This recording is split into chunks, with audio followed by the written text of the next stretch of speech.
I want to dig into the strategies of some countries and sort of take a quick world tour and see how countries are evolving their strategies in the chip war, right?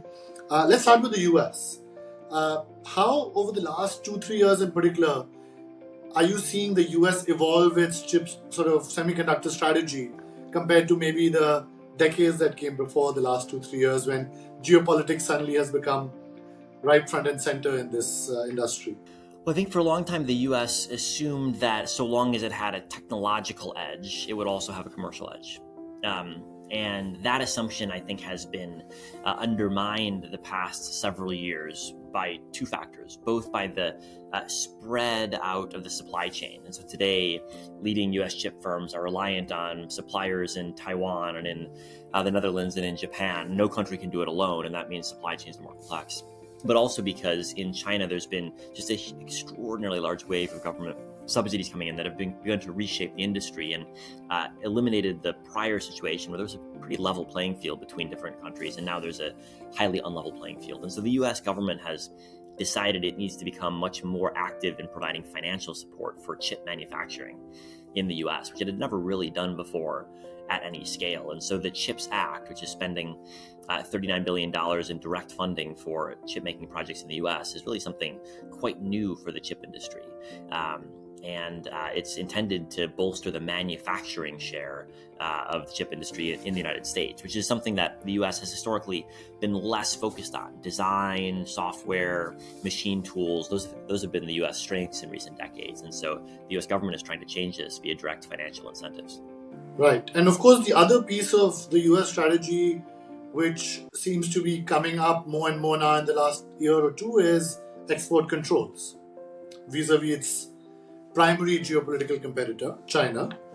Is your sense that this export control driven strategy, because there are both people in favor of that and there are people who are not so much in favor of that, where do you stand on this? Like, is this export control driven element of the US strategy to deny chip technology to especially China, is that going to undermine US efforts to retain global leadership, or will that fully assist its efforts to both commercially and technologically lead this industry? Well, I think in some ways the export controls are on a somewhat different track than the CHIPS Act funding. The CHIPS Act is really more commercially focused. It's about more building more manufacturing businesses in the US, whereas the export controls are really primarily security driven in focus, about restraining China's technological advances, precisely about the concern that they might be deployed for military or intelligence use cases. But there are a lot of interlinkages between the two, as you say. I think that the export controls, which are US, but also Japanese and Dutch, and impact Taiwanese and Korean chip makers as well, are almost certainly imposing costs on Chinese chip makers, and will impose more costs as time passes, because the tools that are needed to make chips are today exclusively produced by the US, Japan, and the Netherlands. China has very, very small market share, and only in tools that are far from the cutting edge. And so I think we're in the early stages, to be honest, of these tech restrictions. I think they're going to last for years, if not longer, perhaps decades. And the costs of them will grow over time as they become more significant and as time passes. Correct. And so if you're China now, if you're a policymaker or a tech strategist sitting in Beijing, and you're seeing this export control driven strategy, you're seeing the CHIPS Act and the amount of money that's now being given to private sector companies in the US, which is unlike before. You're seeing the emphasis on R&D and great amounts of money being put into R&D as part of the CHIPS Act. As a Chinese policymaker, what do you do? Yeah, I think China's response thus far has been to double down on the strategy it's been pursuing since 2014. So in 2014, the Chinese government first identified chips as what they call a core technology, and set out a series of industrial policy plans, the most famous of which is Made in China 2025. And the aim of these plans is to make China more self-sufficient in semiconductors. And so today, China spends as much money each year importing chips as it spends importing oil. It's an extraordinary vulnerability. And China is trying to build up the capacity to produce the chips it needs at home. And I think what we've seen since the export controls were put in place is that China is continuing with this strategy.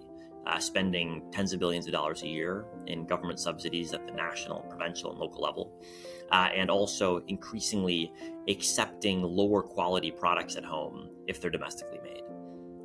And so this is a strategy that, again, has a long history in China, but I think it has been somewhat intensified by the sense that China and the US are in a long-run competition, and China's got to domesticate more of its key technology.